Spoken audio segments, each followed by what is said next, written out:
worked, and then constructively proposing ideas or innovations to be implemented, created, or altered. The first thing a person would do is interact with the central database, which, as denoted before, would come in the form of an internet web page that every person on the planet has access to. They would then input their proposal. The central database, with its historical knowledge and full integration of all scientific fields, would then analyze the concept for its scientific and technical integrity, along with optimizing the materials required, if necessary, based on current understandings and availabilities. If the proposal is initially accepted by the central database, after it examines it for its basic integrity, it would either immediately be put into production, such as would be the case for a desired invention, or it would be turned over to the interdisciplinary teams that oversee the implementation of the new proposal and orient it into the system. The person who submitted the proposal would then become a part of the interdisciplinary team relevant to the idea.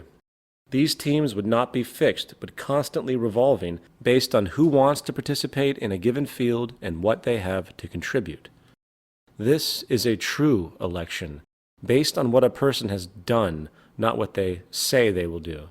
Furthermore, the public's fear of traditional corruption will have little basis, for there is no reward for it. The interdisciplinary teams do not get paid in any way, for their worldviews have been expanded to realize that their reward is, in fact, the fruits of the society as a whole, and they contribute because it benefits them directly. While this might sound difficult for those who have been fully indoctrinated into the monetary-based reward system and feel that money is the only incentive there is, let it be known that every day all over the world millions of humans volunteer for the greater good. In a 1992 released Gallup poll, more than 50% of American adults volunteered with no pay for social causes at an average of 4.2 hours a week, for a total of 20.5 billion hours. This is an incredible triumph for the collective human spirit, for even with the sickness of narrow self-interest generated by the monetary system, humans still strive to help each other and give to society without reward. In the future, those who choose to work in the cybernetic industrial system will do so because it is an honor to serve humanity. They will understand that it is in their self-interest in the broadest way to see to it that humanity lives and works together for the greater good. The reward in a resource-based economy would be the continual improvement of society for all. So, participation is open to everyone because all issues are fundamentally recognized as technical. The degree to which a person contributes is based simply on that person's education and the ability to create and problem solve. This is why expanded, relevant education is critical. In society today, the public is always kept uninformed and as dumbed down as possible. This way, the government can maintain control. In a resource-based economy, the goal of the educational system is to produce the most intelligent and aware human beings as possible. Why? Because everyone then has a greater possibility of contributing, greatly affecting our collective social evolution for the better and improving the lives of all. Now, due to the importance of this section, let's recap what we have discussed. Who makes the decisions in a resource-based economy? No one does. Decisions are arrived at by the use of the scientific method, utilizing computers that gain real-time feedback from the environment, along with a central historical database of all known technical information and maintained by revolving interdisciplinary teams. The goal is to increase objective decision-making as much as possible. And when we fully accept that our problems in life are actually technical, the merit of this approach is without parallel. In the end, the only real issues for society in the natural world are 1. The production of goods and services that are equally available to all, 2. Research projects and educational systems to expand our knowledge, understandings, and applications, and 3. The constant monitoring of the Earth's resources and atmosphere for feedback and possible environmental problems. We could address true threats to humanity, such as unforeseen variables like tsunamis, earthquakes, and disease.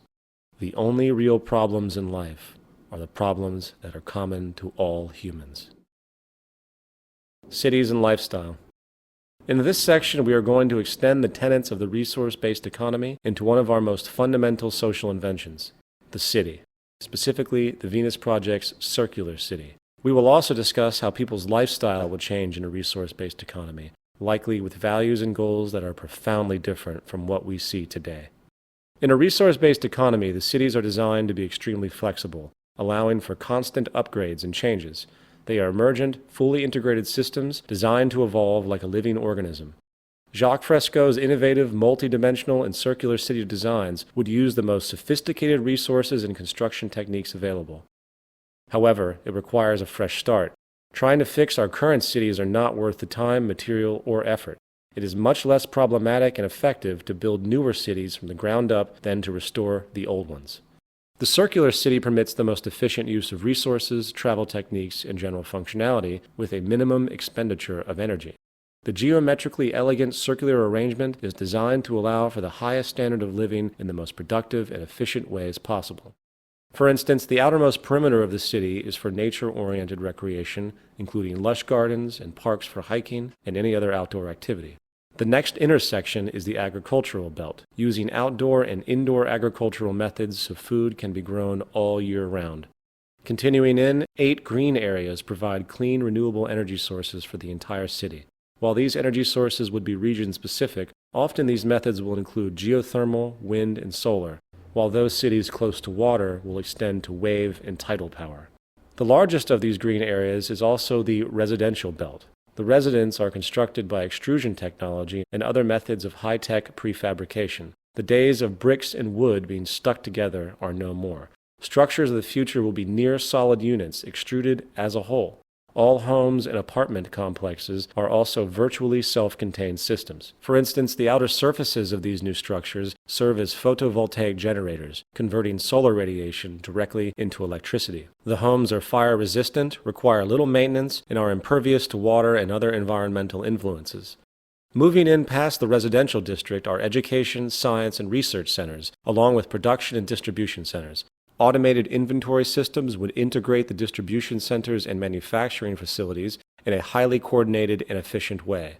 In the center of the city, there is a large dome that contains the central cybernated system, which is the brain and nervous system of the entire city. The core dome electronically controls and monitors the production and distribution of products, while also controlling environmental factors within the system. For example, in regard to the agricultural belt, electronic probes monitor and maintain the soil conditions, including the water table, nutrient allocation, and other attributes. This method of environmental feedback is applied to the entire city complex. This way, a balanced load economy can be maintained, with overruns and waste eliminated. Waste recycling and other needs are located beneath the surface of the city, always utilizing the most advanced and clean technology. Other city designs would include various land city configurations, total enclosure cities, along with cities in the sea. Regardless, the cities on Earth, in whatever form they take, are all tightly interconnected within a worldwide system. Just as each city has a central organizational dome which functions as the brain, along with its nervous system, consisting of computerized environmental monitoring via satellite and electronic probes, the larger world complex absorbs each city and monitors the broad spectrum of the environment, making sure that there isn't a problem or material resource needed in any of the individual cities, while also regulating larger order processes for all cities and the environment as a whole. Lifestyle. It's important to point out that in our current system, the traditional family is broken, with both parents having to work in order to survive. Monetary economics undermines family cohesion and childcare. Stress is always high due to medical bills, insurance, education costs, employment insecurity, and living costs. In a resource-based economy, the integrity of the family will be returned. Beyond that, the cultural values of society as a whole would undergo profound change. With the monetary system outgrown and the world working together to produce abundance for all the citizens of the planet, activities we appreciate will expand greatly, for the amount of human freedom will be unlike anything we know today. Consequently, one of the more in-depth changes in lifestyle and values will be the way people think about property. In most of the world today, property is a powerful concept, with people often associating their social status to what they own. As stated before, the monetary system requires cyclical consumption to function. This naturally leads to people being manipulated into thinking they want or need a particular good or service. With the powerful tactics of modern advertising, most in the world support an artificial, materialistic value system that entails wanting more and more goods and services, often regardless of the necessity or utility. In a resource-based economy, the monetary system will no longer pollute the human mind via its manipulative arm, advertising.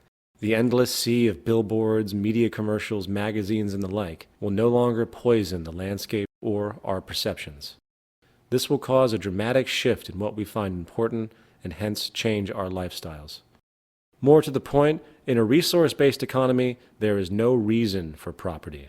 Property is an outgrowth of scarcity.